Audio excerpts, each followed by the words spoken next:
Hey everybody, I'm Gino Reynolds from The Real Opinion. Today on The Real Opinion we'll be talking about two movies. One has Tina Fey playing a real-life war journalist. The other is a horror film about wanting to say your last goodbyes going horribly wrong. Are these two films worth checking out? Let's take a look.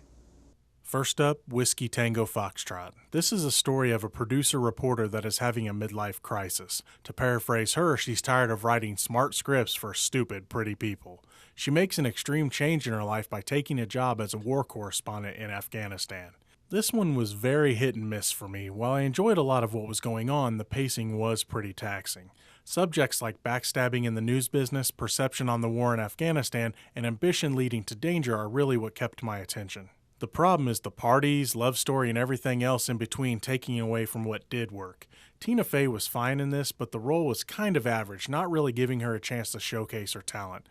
Billy Bob Thornton and Alfred Molina are by far the best characters in the movie. For what it was okay, but still I found the story too imbalanced to work as a whole. Next up, The Other Side of the Door. You know, either I'm really just getting tired of horror movies or they really are just getting dumber.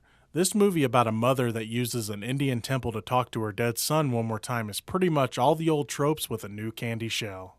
This one has all the jump scares, dogs sensing evil, dark magic, possession, etc. that you would expect. Also, I know that most characters are pretty stupid decision makers in horror films, but the characters in this one are pretty much clueless.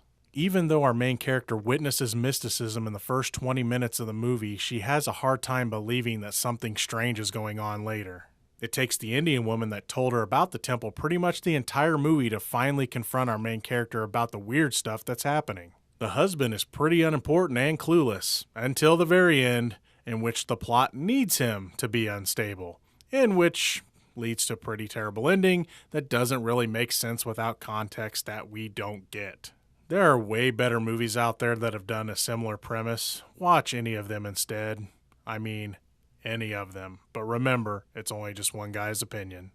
Next time on The Real Opinion, we'll be taking a look at a movie that pretty much came out of nowhere and could be a sequel to Cloverfield.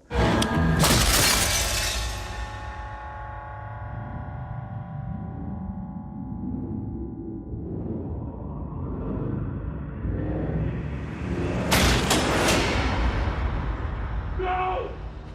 No! No! No! No! Don't open that door! They're going to get all the kills! Until next time, I'm Gino Reynolds from The Real Opinion.